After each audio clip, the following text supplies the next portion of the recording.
Good evening class. मैं विकास जी के गुरु से आज मैं आप लोगों को संविधान का पार्ट 4 जिनमें मैं आपको फंडामेंटल राइट्स जिसे हम मौलिक अधिकार कहते हैं उसके बारे में बताने वाला हूं। दोस्तों मैं ये बता दूं जानकारी के लिए कि जो भाई हमारे वीडियो देखते हैं उन्हें हर एक वीडियो को देखना चाहिए पार्ट बाय पार्ट करके, जिससे कि उन्हें चीज़ों की समझ जो है काफ़ी बेहतरीन तरीके से हो सके। अगर आपको वीडियो पसंद आए, समझ में आए तो चैनल को शेयर जरूर करें और लाइक का बटन दबाना ना भूलें तथा सब्सक्राइब भी करें। दोस्तों आज हमारा टॉपिक है मौलिक अधिकार। आपको पता होगा कि जो भाई किसी भी एग्ज़ाम की प्रिपरेशन कर रहे हैं, चाहे वो किसी भी प्रकार की गवर्नमेंट फैकल्टी का हो, एसएससी का हो, जीडी का हो, ठीक, एसएससी सीजीएल का हो, एसएससी सीएचएसएल का हो, एसएससी एमटीएस का हो, एसएससी दिल्ली पुलिस का हो, एसएससी के जितने भी एग्ज़ाम होते हैं, इसके अलावा स्टेट के एग्ज़ाम होते हैं, उन सभी एग्ज़ामों के लिए आपका जो ये पोर्शन है फंडामेंटल राइट्स का वो बहुत ज़्यादा ही महत्वपूर्ण रहता है और वो हमारे लिए तो यूजफुल रहता ही है और हमें अपने मौलिक अधिकार के बारे में भी पता होना चाहिए। दोस्तों मैं हर एक चीज़ों के बारे में पार्ट टू पार्ट बाय बताऊंगा और सबके आर्टिकल से बताऊंगा कि हमारे पास मौलिक अधिकार कितने हैं और यह किस अनुच्छेद से किस में दिया गया है, क्योंकि एग्जाम से बहुत सारे क्वेश्चन इससे बनते हैं और इन चीज़ों को कवर करते हुए अगर आप आगे बढ़ते हैं तो आपके जो पॉलिटिकल साइंस जो है काफ़ी ज़्यादा ही मजबूत होने की संभावना होती है। तो दोस्तों मैं बता दूं कि मौलिक अधिकार होता क्या है। तो भारतीय संविधान जो है पता होगा आपको 26 जनवरी 1950 को लागू हुआ और सबसे पहले संविधान की जो बनने शुरू हुई थी वो 9 दिसंबर 1946 कैबिनेट मिशन के योजना के दौरान। ठीक, संविधान बनकर तैयार हुआ 26 नवंबर 1949 को, लेकिन हम ये जानते हैं कि संविधान के अंतर्गत जो है देश के अंदर मौलिक अधिकार के प्रावधान को दिया गया है। दोस्तों बता दूं कि मौलिक अधिकार हमारे पास 6 है। 6 मौलिक अधिकार में समानता का अधिकार, स्वतंत्रता का अधिकार, शोषण का विरोध का अधिकार, धार्मिक स्वतंत्रता का अधिकार, शिक्षा और संस्कृति का अधिकार और संवैधानिक उपचारों का अधिकार शामिल है। जी जो बच्चे इंग्लिश मीडियम से है तो उनको बता दें कि समानता का अधिकार को राइट टू इक्वलिटी कहते हैं, स्वतंत्रता का अधिकार को राइट टू लिबर्टी कहते हैं और शोषण के विरुद्ध का अधिकार कहते हैं राइट टू अगेंस्ट एक्सप्लॉइट कहते हैं और धार्मिक स्वतंत्रता को कहते हैं राइट टू रिलीजियस फ्रीडम और आपके शिक्षा और संस्कृति को कहते हैं right to education and culture और संवैधानिक उपचारों को रिमीड्स के नाम से जानते हैं। तो दोस्तों मैं बता दूं आपको ये जो हमारा मौलिक अधिकार है टॉपिक,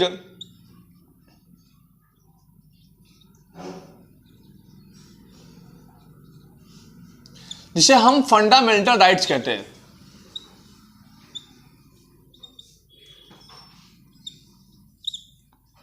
राइट कहते हैं ये हमारे पास कुल 6 है। कितने हैं? 6। अब ये 6 जो हैं ये आपके अनुच्छेद जिसे हम आर्टिकल कहते हैं वो 14 से 32 के अंतर्गत है। इन्हीं अनुच्छेद के माध्यम से आपके एग्जाम में क्वेश्चन बनने की संभावनाएं होती है। अभी जीडी के एग्जाम चल रहे हैं, उसमें कई सेट में कई जो आपके प्रैक्टिस चले हैं उसमें जो आपके इनके बारे में पूछा गया है।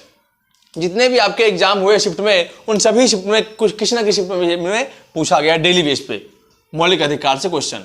ठीक, तो बता दूं आपको मौलिक अधिकार से जो मेन क्वेश्चन बनता आपका है वो आपका समानता का अधिकार से।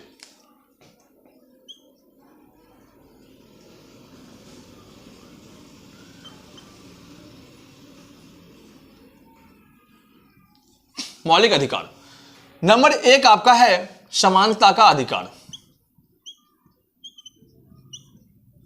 समानता का अधिकार, ठीक, समानता का अधिकार जिसे हम राइट टू इक्वलिटी कहते हैं, यह अनुच्छेद 14 से 18 के अंतर्गत दिया गया है। 14 से 18 के अंतर्गत आपका समानता का अधिकार है, जिनमें हम देखते हैं कि आर्टिकल 14। अनुच्छेद 14 कहता है कि right to equal before law, कानून के समक्ष सभी समान है। कानून के समक्ष सभी क्या है? समान है। Right to equal before law. इसके बाद आपका 15 कहता है, आर्टिकल 15, धर्म, जाति, भाषा, लिंग, संप्रदाय के आधार पर किसी के साथ भेदभाव नहीं किया जाएगा। धर्म, जाति अर्थात equal before religious, caste, no discrimination for caste, religion, language, ठीक। किसी प्रकार के डिस्क्रिमिनेशन नहीं चाहिए, चाहे धर्म का हो, चाहे जाति का हो, चाहे भाषा का हो, चाहे लिंग का हो, चाहे संप्रदाय का हो, किसी के आधार पर भेदभाव नहीं किया जाएगा। 16 कहता है रोजगार के अवसर, रोजगार के अपॉर्चुनिटी ऑफ एम्प्लॉयमेंट, ठीक। रोजगार के अवसर सबको मिलने चाहिए, चाहे वो कोई भी व्यक्ति हो, चाहे वो भारतीय नागरिक हो। अगर भारतीय नागरिक है तो उन्हें रोजगार के अवसर मिलने चाहिए। इसके बाद आर्टिकल 17 हमारा कहता है कि छुआछूत का अंत किया जाएगा। छुआछूत का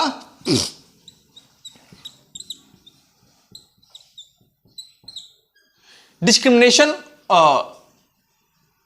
abolition of discrimination, abolition of discrimination, छुआछूत का अंत। अभी जीडी के शायद 11 दिसंबर के एग्जाम में क्वेश्चन पूछा गया था कि आर्टिकल 17 क्या है, 17 क्या है, या छुआछूत क्या है, छुआछूत को किस आर्टिकल में रखा गया है। तो आपका छुआछूत को आर्टिकल 17 में रखा गया है। इसके अंतर्गत डिस्क्रिमिनेशन को खत्म किया गया है।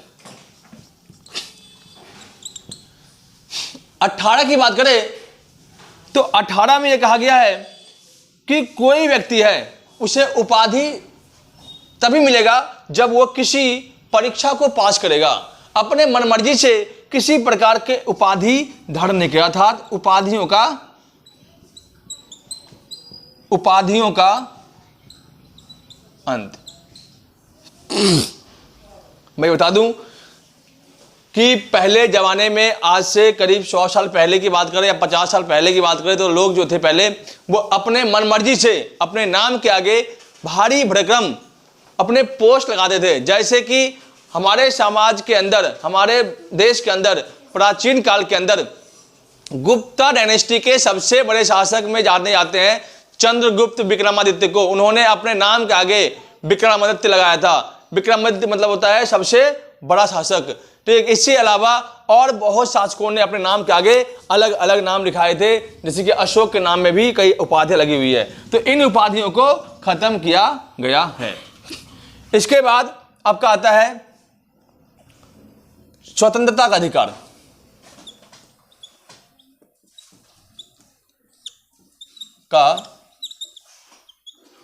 अधिकार। अनुच्छेद 19 से 22, अनुच्छेद 19 से 22 जो हमारा है वो स्वतंत्रता का अधिकार है।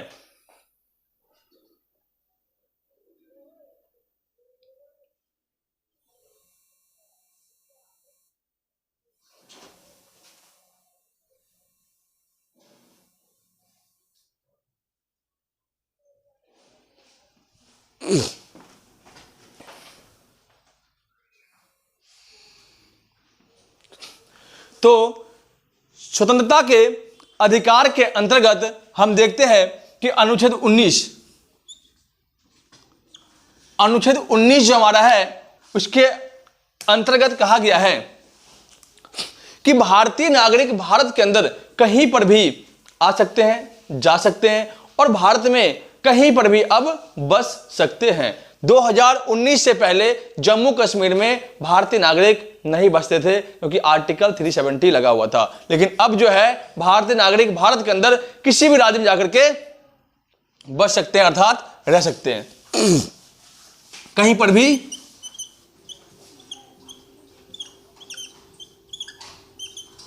जाने और आने की स्वतंत्रता। 20 अनुच्छेद 20 के अंतर्गत यह प्रावधान दिया गया है कि एक अपराध के लिए व्यक्ति को एक बार ही दंडित किया जाएगा, 2 बार नहीं। अगर किसी व्यक्ति ने किसी का मर्डर किया हो तो उस अपराध के लिए एक ही बार सजा दी जाएगी, 2 बार नहीं। एक अपराध के लिए एक ही बार सजा।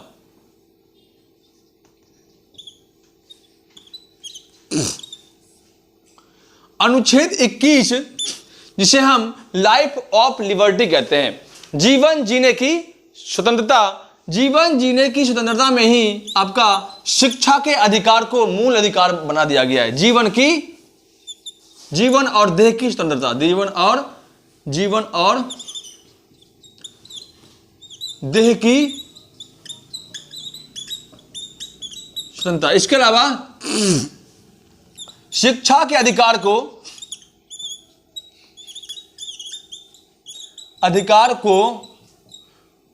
21 के अंतर्गत मूल अधिकार बना दिया गया है। मूल अधिकार, ये क्वेश्चन आपके बनते हैं कि शिक्षा के अधिकार को किस अनुच्छेद में रखा गया है, तो अनुच्छेद 21 का में। इसके बाद अनुच्छेद 22 कहता है कि निवारक नजरबंदी के अंतर्गत बंदी प्रत्यक्षीकरण, निवारक नजरबंदी के अंतर्गत अगर किसी व्यक्ति को गिरफ्तार किया जाता है तो संविधान जो है हमारा उस व्यक्ति को 3 प्रकार का अधिकार प्रदान करता है, स्वतंत्रता प्रदान करता है कि वह व्यक्ति को जब गिरफ्तार किया गया तो उस व्यक्ति को अपने गिरफ्तारी के बारे में जानने का अधिकार होगा। इसके अलावा अपने मनपसंद के वकील रखने का अधिकार होगा। इसके अलावा 24 घंटे के अंदर पेशी का भी अधिकार उनको दिया जाएगा। इसके अलावा अगर वे बेगुनाह है तो उसे बाइज्जत बरी करने का भी अधिकार दिया जाएगा। ये अधिकार जो है न्यायालय घोषित करता है अपने रीट के अंतर्गत व्यक्तियों की गरिमा की रक्षा के लिए। इसके बाद जो आपका अधिकार है वो है आपका शोषण के विरुद्ध का अधिकार, जिसे हम अगेंस्ट एक्सप्लॉइटेशन कहते हैं, जिसे हम कहते हैं शोषण के विरुद्ध का अधिकार।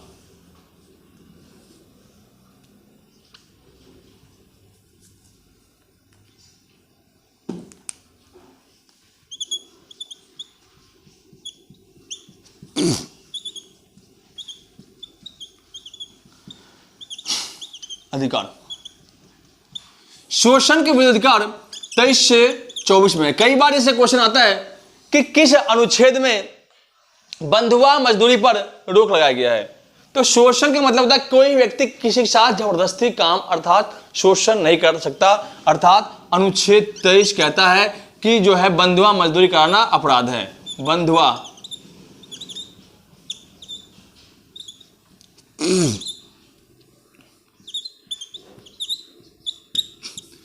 बंधुआ मजदूरी पर रोक।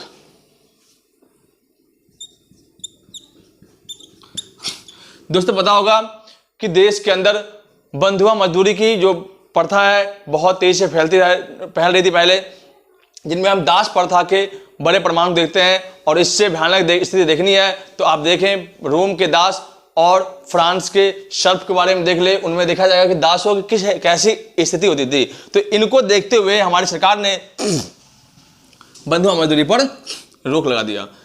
अनुच्छेद 24 बाल मजदूरी पर रोक, बाल मजदूरी पर रोक। कोई भी व्यक्ति 14 वर्ष से कम उम्र के बच्चों से जबरदस्ती काम अर्थात खतरनाक काम जैसे फैक्ट्री में लगवाते हैं वो काम नहीं करवा सकते। अगर कोई ऐसा करवाता है तो उसे कानून के तहत अपराधी घोषित बनाया जाता है, उसके ऊपर आईपीसी धाराएं चलती है और उसे जेल होता है। ठीक, इसके अलावा हम पढ़ते हैं धार्मिक स्वतंत्रता का अधिकार।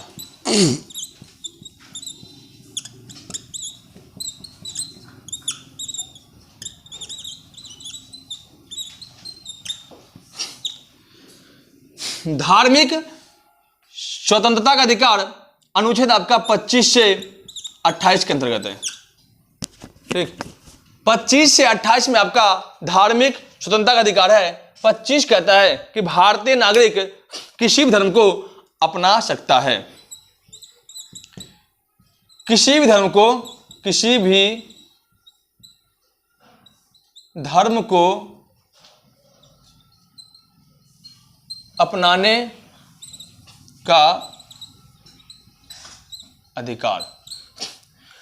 भारत के अंदर आप जो है, अगर आप मुस्लिम है तो आप हिंदू धर्म को अपना सकते हैं, अगर हिंदू है तो मुस्लिम धर्म को अपना सकते हैं, या क्रिश्चियन है तो सिख धर्म अपना सकते हैं। धर्म को अपनाने का कोई रोक टोक नहीं है, लेकिन आप जबरदस्ती अपने धर्म का प्रचार प्रसार नहीं कर सकते, ये आपके लिए दंडनीय अपराध है। 26 कहता है कि धर्म के प्रचार प्रसार के लिए मंदिर और मस्जिद खोल सकते हैं, मंदिर और मस्जिद, या सिंपल से धार्मिक संस्थान,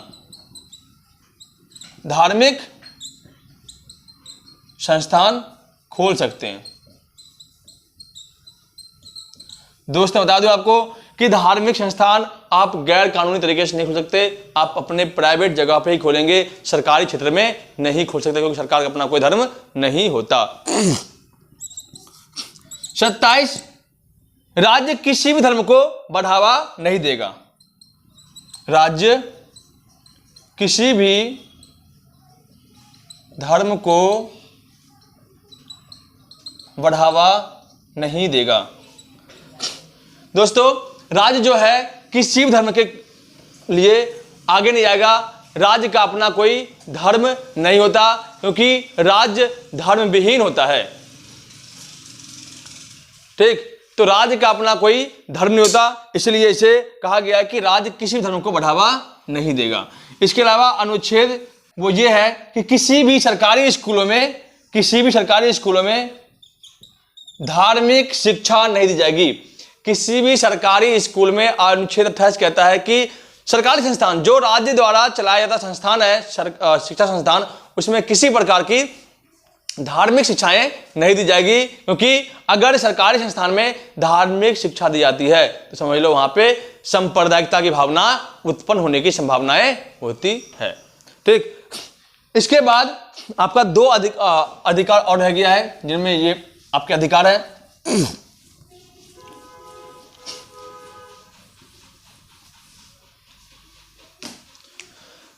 एक तो आपका है शिक्षा और संस्कृति,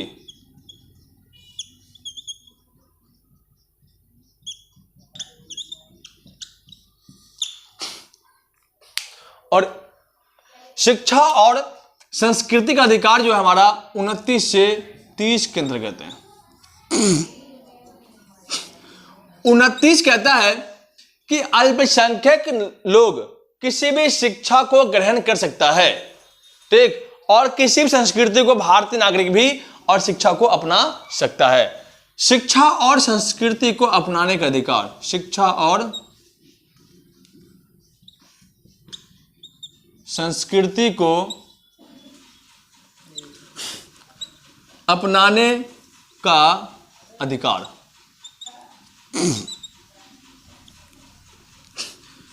30 कहता है कि कोई भी अल्पसंख्यक व्यक्ति जो भारतीय नागरिक है वो अपने शिक्षा और संस्कृति का, अपनी संस्कृति का प्रसार कर सकता है, संस्कृति का प्रसार कर सकता है। ठीक, इसके बाद हमारा आता है संवैधानिक उपचारों का अधिकार। लास्ट, संपत्ति के अधिकार को हटा दिया गया है, आपके हटाने के बाद उसे 300A में रख दिया गया है और संपत्ति के अधिकार को गैर कानूनी तरीके बताकर हटाया गया। इसको बता दें आपका, पहले हमारे पास 7 मौलिक अधिकार थे, जिससे में संपत्ति के अधिकार को मौलिक अधिकार हटा करके कानूनी अधिकार प्रदान किया गया है। और अभी हमारे पास 6 अधिकार है, जिनमें लास्ट आपका है संवैधानिक उपचारों का अधिकार।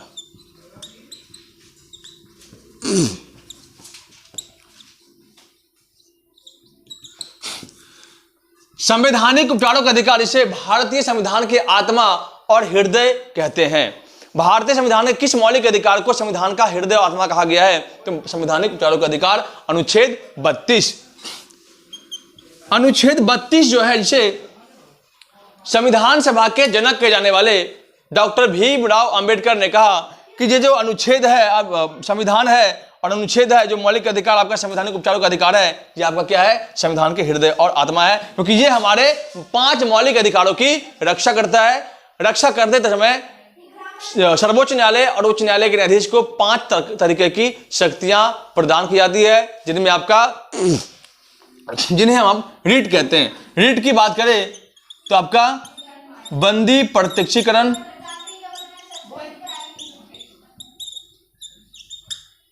परमादेश रीट,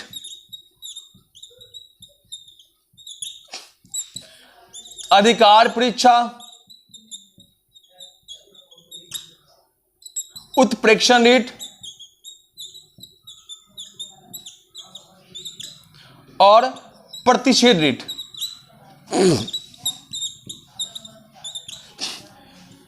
पांच तरह का रीट है, जिन्हें बंदी प्रत्यक्षीकरण का अर्थ होता है कि अगर किसी व्यक्ति को गिरफ्तार किया गया है तो उसके पास कारण पूछने का, वकील रखने का और अदालत में पेश होने का अधिकार उसके पास है। परमादेश का मतलब होता है कोई सरकारी कर्मचारी, हम आदेश देते हैं, इसे हम लैटिन वर्ड में मैडामस कहते हैं।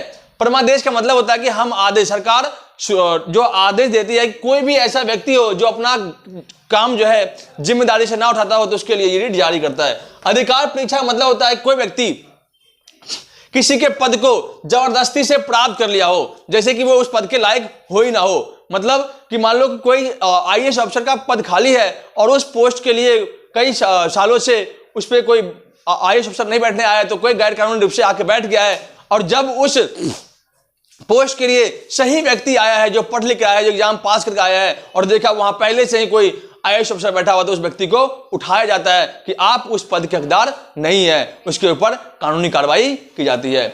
उत्प्रेक्षण रीट में बताया जाता है कि कोर्ट जो है, जो डिस्ट्रिक्ट कोर्ट होते हैं, निचले कोर्ट होते हैं, उनको यह अधिकार नहीं है कि वे हाई लेवल के फैसले को सुना दे।